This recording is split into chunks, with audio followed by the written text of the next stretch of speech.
Hi everyone, Maryn and Margo here with Honey. We're together. We're not usually together for these events, so just here to answer random questions today or talk about whatever topics anybody's watching has. I don't know, otherwise we'll come up with something. But tune in. We haven't done a live event in a couple weeks. And there's a few people, our regular viewers. Right, honey? We talk about dogs at births. Dogs get really nervous at births, but mainly the male dogs. I don't think Honey would get so nervous. Honey hasn't been to a birth. No. That we know of. That we know of. I bet you had your own babies, though. That's my guess. I don't think they can see how cute Honey is. This is adorable.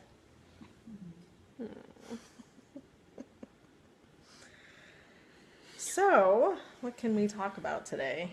We could talk about the workshop we're doing tomorrow. Yeah, go for it. Me go for it. Yeah, go for it. We're really excited to be doing a workshop together tomorrow. It's been a few months since we got to do that, right? Was it May? Yeah, we did one last in May, but this is a whole different workshop, so even for the people that saw that one. We're changing things and fine-tuning things and adding things and subtracting things and trying to get it in tip-top shape with the ultimate goal, if you want to say. What's the ultimate goal? Well, the ultimate goal is so to have it in such a condition that we can then have other people utilizing the material and sort of the curriculum, which is sort of a silly word, but yeah. Utilizing the materials and replicating it in their own way, at least somewhat in their own communities. So yeah, giving people sort of the distilled, we're trying to figure out how we can give people the most world-changing information in just a few hours and doing it for free so that we can get more people coming in and, you know, keeping it short so we don't feel burnt out doing it, and keeping it fun and interesting and just making people's minds be blown. Yeah, and so far I feel like the free workshop has been pretty successful, meaning that lots of people usually come. Sort of sadly for us, I wish that more local people came, but maybe I don't wish that because the people that are supposed to come. People have been driving from all kinds of states and areas, a lot of birth workers, a lot of doulas, a lot of women just looking for information to take back. So again, we're refining it, and if you're in the area tomorrow or nearby, come to probably our last free workshop for this year. And we even have this giant fancy screen, it looks like. I didn't notice it when I first walked in. Yeah, this is the workshop space. You can't really get a great view of it, but it's a cute little space with lots of birth art and cozy and all that. So you want to take Jamie's question? Sure. So Jamie asked, your thoughts on progesterone after multiple miscarriages. I feel like we both have thoughts on this. Yeah. So I guess I'll start with like the boring, like what the research says, and the research is unclear about whether or not it's beneficial or helpful in preventing future miscarriages. It does look like it has some benefit for people who've had 3 in a row or more, but less than that, it's hard to say, and there aren't any really great studies that have been done as far as, you know, people should do supplemental progesterone if their levels are this or below, for example. I don't know what else I would say about that piece of it. But then on the other hand, there are many women out there who it seems to have helped them in their specific circumstance, and I'm one of those people. I had 2 early miscarriages, and then with my first and second pregnancies, and with my third, I did do supplemental progesterone after testing my levels and them being very low enough that they didn't even think I ovulated, but I had the proof that I had by, you know, looking at my charts, and then also because I was pregnant. So I must have, unless something really mysterious happened. So yeah, I tested my levels and they were low. Even the cycle that I did conceive my daughter, Celosia, which was my third pregnancy, and I did supplemental progesterone until about week 12-ish. And so it's hard to say whether or not that's what did the trick or if it would have just worked out the same if I hadn't done it, but I will never know. Right? It's mysterious. It is mysterious. Yeah, I don't have too much to add to that, but thank you for that question, Jamie. Any other questions or thoughts, or I don't know what, you can comment, and we'll be on for, I don't know, 20 more minutes or so, unless we really have nothing to talk about. There are 8 people watching, so one of you must have another question. Or I'll have to make this face. No one wants to see that face. Oh no. What else has been going on here? What else, honey? I know, there's so exciting. Well, Margo's here visiting, as you may know or may not know, for a couple weeks. So we have some babies to watch being born and lots of projects. And one of our most recent and exciting projects will be further revealed shortly, but thoughts of an indie birth school are surfacing, and creation of that to be a really awesome way to learn midwifery from this perspective. And so we're excited to share that as it evolves. We've got lots of really Well, you fun should note tell cards. Jamie she needs to. I will. Yeah. Join our call. Yeah, I was just gonna say we have so many fun note cards with all the fun different topics and perspectives on topics, and like we're starting to map it out, and yes, more will be revealed, but that's a teaser. Yeah, if you're a midwifery student or a want to be midwifery student or any of that, stay tuned. I think you will be excited by what is being created. Okay, so Jamie is our ace student this evening, asking lots of good questions. Thoughts on ROGAM with negative blood types. I'm doing a call tomorrow, actually, for our Wise Woman Circle. No, Sunday. Oh, dear. I thought it was Saturday. Sorry. Sunday, so in 2 days, for the Wise Woman Circle on this precise topic. It's another one that I have personal experience with. I'm O negative and have done, I feel like, all the research there is to do on the topic, really, because there isn't a great amount of information out there. So I'm doing a call on it on Sunday. If you want to check it out, you can either join the Wise Woman Circle or join the Wise Woman Circle. We're not doing those we're not like doing single calls. No, right? no. The Wise Woman Circle is a yearly subscription. There's all kinds of teaching phone calls that have been recorded. So Gail Hart and Laura Shanley and tons of other people have done teaching calls for us. Margo's, like she said, will be Sunday. And then all of the calls are archived. There's a really amazing secret Facebook group that you're part of if you're part of the circle. So to join, it's just indiebirth.com/circle. And that's really an awesome place, whether you're a midwife or not, a doula, whatever, just someone that wants to learn. Cool place. I would say to people who are listening, if you want to learn more about the ROGAM issue and the RH negative issue, the best resource that's available is Sarah Wickham's book, which is, I believe, Anti-D and Midwifery Panacea or Paradox is the title. And she has lots of great information for free on her website too. So I think it's sarahwickham.com maybe or something like that. But if you just Google her name, Sarah Wickham, Wickham, she's kind of the person who's taken that project on in the midwifery world. Yeah, that's a great resource. Cool. All right. Ellie asks, thoughts on assessing abnormal labor as an early sign of uterine rupture for VBAC women who have never given birth. What's abnormal labor? That's what I want to know. Is that what you want to know? I'm reading it again. Yeah. Yeah, just because I'm not trying to give you a hard time, but you know, I think even the determination of what labor is a huge discussion, like what that means and how we quantify that, and then how we assess it is kind of the secondary topic. So I'd just be curious if you could provide some more thoughts there on how abnormal might manifest in this example. That would be helpful. Other than that, I would just generally say that for a woman that hasn't given birth before, her labor will often be like a first-time mom's labor, and or maybe longer, maybe shorter. We don't really always know what to expect. Emotional trauma playing into how that labor goes as well.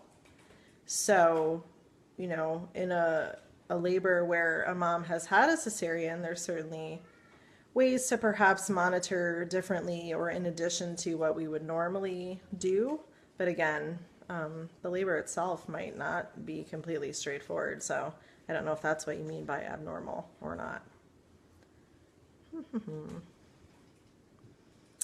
So, any other questions out there? Maybe this is an odd time. We usually do this earlier on a Friday, but perhaps many of you are eating dinner, putting the kids to bed, and it's not the best time for Facebook Live. We've had a few good questions. Yeah, no, we appreciate the questions. We also didn't set a theme. Maybe it's our fault too.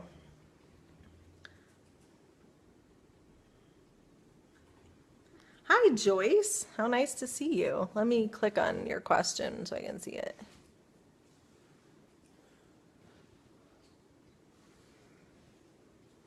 Joyce is asking about Reiki in pregnancy, birth, and postpartum. A former midwifery student. Well, I don't think energetic work, when it's something that the woman wants or understands, is something that would offer more intervention. I especially can't imagine that from you, Joyce, at all. I think it depends how people feel about things like Reiki. Like, I'm teaching this class for midwifery students, and honestly, I don't even remember what topic it was on, but someone wrote an essay and said that because they weren't religious, they couldn't believe in Reiki because Reiki had to do with God. And I thought, I never heard that before. Just energetic work being energetic work. So maybe it depends what people's beliefs are, if they're open to that kind of thing. I don't know. What do you think? I think it sounds nice to have some Reiki. Sure. In pregnancy and postpartum. Send some Reiki right now. Long distance. We'll take it. Is there more? Right. And that's what I offered this student as well. That energetic work is just energetic work, unless it means something more to you coming from somewhere else or some higher place that you have a name for, but that there wasn't a name in particular that went with Reiki. So I don't know, just miscommunications out there in the world, I don't know how to say this person's name, but they're asking, what preparation in pregnancy and labor do you do to preempt or reduce postpartum hemorrhage? I guess first off, I would say we have a 4-week course on postpartum hemorrhage. It's geared towards parents and people preparing maybe for an unassisted birth. Mayette, okay, that's how you say your name. Excellent, thank you. So yeah, this 4-week course we developed because this was sort of the number one question we were getting from indie birth followers, and seeing in other forums around on Facebook and getting questions by email and that sort of thing. So it's one of the things that we thought was important to create a solid resource for. I'm Maryn from Indie Birth. Uh-oh. Okay, sorry about that. Yeah. So yeah, and as we've been talking more about shifting our focus to, maybe not shifting our focus, but including also midwifery students and other birth workers in the work that we're doing, the educational work that we're doing. I think it's also really fabulous for people who are, especially beginning midwifery students. It would be an amazing foundation on the topic. And we have a whole lot of information, I think, about the prevention and reduction of postpartum hemorrhage. The most obvious being the things I feel like that we talk about a lot, which is just maintaining physiological birth and maintaining an undisturbed space. Obviously not doing active management, not yanking on the cord, not rushing that process, and really encouraging moms especially, but the whole family, to reclaim that third stage and reclaim the birth of the placenta in that process, so that they know that that is their responsibility, and we're still there to help them and guide them through that if they need that, but to not have it be an outsider's job, because that's when we start messing things up. And we also talk a lot about, blood volume expansion being critical to the health of any pregnancy, and that's one major way we can reduce the impacts of bleeding at birth, whether it's a small amount or a large amount. Right. So that class is, I was just checking what the link is, but if you go to indiebirth.com and click on store, it's in the classes. So it's called After the Baby's Birth, and it's a mini study course in postpartum hemorrhage. And I also have a podcast on postpartum hemorrhage, and that's free to listen to on iTunes, Taking Back Birth. And I don't remember the exact title, something about exposing the deception, just because so many women are told they hemorrhaged. So I think learning about how to prevent and all of that is great, but for women that have birthed before, a lot of women just have plain old trauma being told that they hemorrhaged when they probably didn't, and or all of these other factors weren't taken into consideration. So I feel like that's a good thing to listen to if you're one of those people. Reducing fear around these issues is always super important. So great questions. Thank you. Anyone else on this Friday evening have a very urgent question about birth or midwifery? Before you go out to the clubs. Oh, it's funny. Oh, thank you.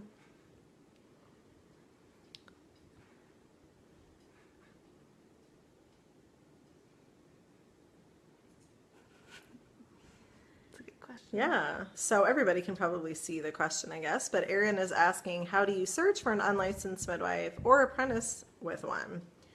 Right. If you don't know already, nearly every state in the U.S. at least is regulating midwives, and so if you don't hold a license from that state, then you either don't practice or you're somewhat underground or who knows what. Many people don't know that that's the state of midwifery in this country and actually in other countries as well. So for midwives that don't choose licenses, right, how do the women find them? How do other people find them? It can be kind of an underground network.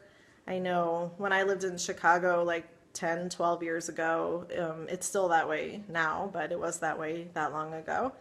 And so you basically just had to get in with the right people. And I always joke, but it's not a joke, like you had to do a secret handshake to get the list of midwives that were underground, so to speak. We do have kind of a small little database at indiebirth.com. The link is on the site. Find a traditional midwife or something like that. You can always just email either one of us if you don't see the link, but we have a growing list of women all over the world that are willing to serve in this manner. And often we get requests from women in places where they can't find anybody. Other than that, I think it's just getting to know people in the small little world that it is. Let's click on. I hope that helps, Erin. Can you read while I scroll? Yeah. So Ellie says, can't see my comment anymore. I don't know why that would have happened, but oh no, now they're scrolling down. Hold on. But I believe you asked the question earlier about VBACs, right? Mm-hmm. And the abnormal labor patterns being an early indication of rupture. So Ellie says, when I asked my regulated midwife how she would feel about no cervical checks on a VBAC after 2 cesareans, she said she would not be comfortable with that. Her reason was that non-fluid labor, whatever that means, is an early sign of uterine rupture, and while there are clear ways to... There's no more text here, so I don't know if there's like a second piece of that comment keep or question typing, coming. keep typing. But we can start answering that question, I feel like. You mean you are? I know I meant you are. I should have gone. Well, you're saying 2 cesareans. I think the first time it only said 1. So, everybody gets more worked up the more cesareans that one has. So I think any of these issues, to me, it's a combination of figuring out what you want and what you believe and where your comfort level is and what risks you're willing to take. And Margo talked about risk a couple weeks ago here on Facebook Live. And there's a recording of that. There is a recording of that. If you go onto the Indie Birth page, and I think if you just look under videos, all of our live videos are there. Cool. Sorry to interrupt you. No. I'm just saying, that would be a great one to go back and listen to and see how you feel about doing that, assessing your own risk and what that might mean or what might go into that. And then finding a corresponding person that has similar beliefs. So, what I really get from what you wrote is that she wants something that you don't want.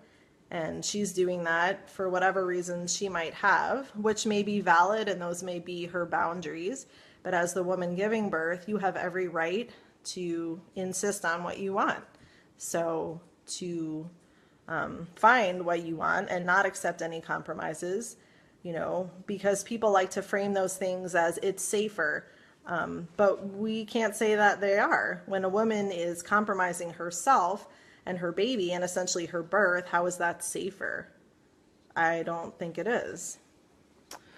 Let's see. And Ellie said she lost her post, so she rewrote it. You can't see an update. We can't see an update. We just see what we read. I would just add that I'm not aware of any research that looks at, like the Friedman curve, for example, and a VBAC. There we go. So I was saying I'm not aware of any research that's looked at the way that a labor progresses. So she used the term fluid labor or whatever, and what she means is that she's talking about the Friedman curve and that you're dilating at a sort of average, which isn't even real, or a predictable or steady rate. But yeah, I'm not familiar with any research that looks at a correspondence between someone having a less, classic, it's not even classic, I hate that, it's not any less textbook Friedman curve style labor and then a higher rate of rupture. I'm not familiar with any research that looked at that, so I would just ask her, like, where are you getting this information? Not that research is everything, but I would be curious why she thinks that, and maybe it'd be a good way for you to just sort of challenge her on that and see where she's coming from and if she has any reason to think that. But I don't know of any concrete information about that being real. Right, and the concrete information that might be available as far as like signs of rupture, you should know, everybody should know, she should know. As far as monitoring a VBAC labor, if there's, an ideal way to do that or what her thoughts are on that. So, yeah, we can focus on what can we do, but I don't know that we can make up criteria and then make women conform to them.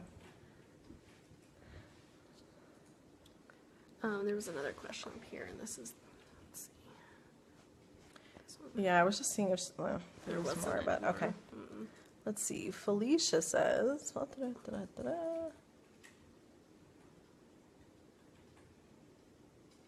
it's weird. It's like everybody's post is like, yeah, they're all getting kind of truncated. Thanks, Facebook. After a certain amount of words for some reason. Yeah, I don't know that I have too much more to say about that. I talked for like an hour on that podcast. If you have any resources. Okay, so can you read the question? Yeah. Just for those of them watching. Yeah. live. So Felicia says she's listened to my podcast about convincing your partner or not. And I forget what the name of that actually was. Yeah, the one about getting your partner on board. And while I love the content about owning your own birth as a mother, I also feel it's really important to have your partner be comfortable with the choice. Do you have other resources you'd suggest or any approaches to the topic to help ease them into and then it got cut off? But I think we see where you're going with that. Yeah. My suggestion would be to make him take our 5-week class. Yeah, precisely. I haven't listened to Maryn's podcast because I'm terrible and I don't listen to things. Well, 'cause I'm reading all of the transcriptions talking though to that you. are coming out. But so I don't know if you talked about that in your podcast. Yeah, Perhaps you did. I think I did. That would be my number one recommendation. I mean, the issue comes up, I think, when there's someone who's a partner and they're unwilling to look at the information.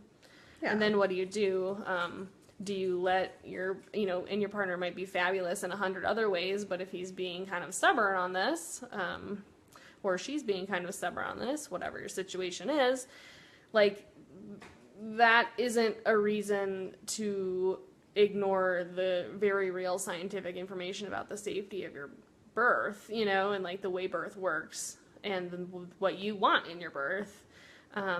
Like, that sucks, but I have certainly worked with women who are doing it their way and their partner's not happy about it, but it's ultimately way better that they did choose to have their baby the way they wanted to, even if it caused, friction, than giving up that choice and just to make someone happy and then wondering the rest of their lives if they, didn't have the experience that they should have, and if their bond with their baby is, compromised because of those choices and all the rest that goes along with that. So I don't know. I'm kind of a no nonsense. Yeah, well, that was kind of how the podcast was. Yeah. I mean, yeah, on one hand, someone that's willing to learn, there's great tools out there. Right. The class is called How to Have an Indie Birth, and it's on the site. It's 5 weeks and all online. You can just do it at your own pace, listen with your partner at your own pace. Other than that, Listening to the podcast. yeah, there's lots of great information. Well, and asking, like, what are your fears and what are your, like, making them write it down if they're willing to work with you on it.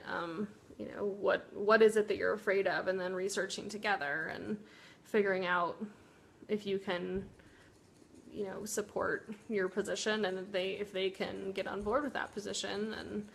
And I would say, we've had really interesting people, I feel like, come in and out, and there have been people with really medical backgrounds, like even nurses, guys that are nurses and guys that are former EMTs who are like, home birth is crazy. And, they take our class, or they sit with us in an interview and say, I'm really scared about postpartum hemorrhage, or I'm really scared about this, let's talk through it. And once they get the information, they're like, oh, that makes sense. So I think that it's definitely possible. I think when it's not as possible to get someone on board is when they don't have any basis other than fear and they're not willing to look at it. And then there's nothing you can do. Yeah, it's like anybody in your life. I hate to say it, but being comfortable with someone else's choice is only as relevant as it is. Sometimes people just aren't comfortable with our choices, so it just depends. Yeah.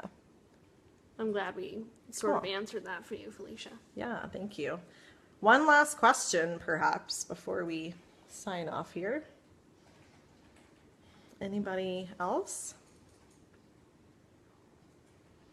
I was thinking of just making up a code for the Wise Woman Circle to see if people wanted a discount on that. Anybody listening, will announce it now. The indiebirth.com/circle.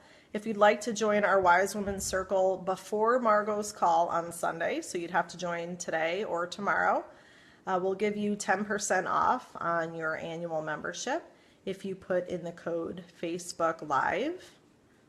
Just make it one word, Facebook Live. Lowercase? Yeah, let's do lowercase. So indiebirth.com/circle if you want to get in on Margot's call and have access to, I don't know how many archive calls. We have quite a few there, and be part of that amazing group. You can have a discount for being part of this call just for the next, like, whatever that is, day and a half. Danny, hi, asks, what do you think is the most important thing a postpartum doula can do for a woman? I think whatever she determines she needs the most. I love all of the ideas out there, meal trains or whatever it is that other people are doing for women that have had babies.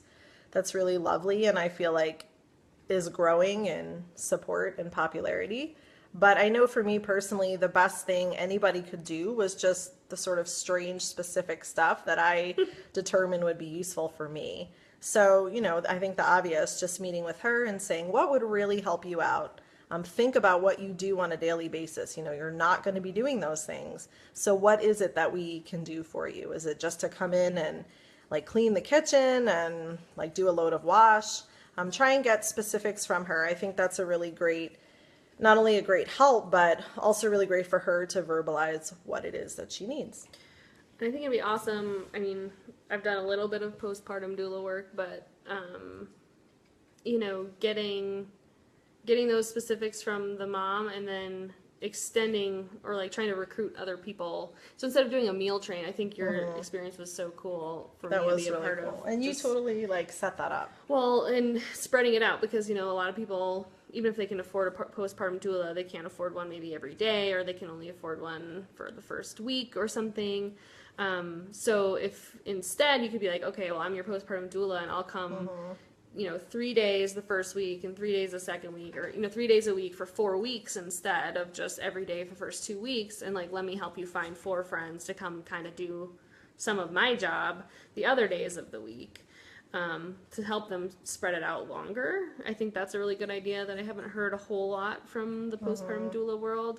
And then the only other thing I would say as we're talking about postpartum doulas is there's these really fabulous people that I keep, talking to, and that, will say, oh, I really want to be a postpartum doula, and I can't wait till I can afford to take a training, or, I can't wait till I'm a certified postpartum doula, and can I swear on Facebook? I don't know. I'm like, fuck that. Like, just do it now. Just help someone. Just help people.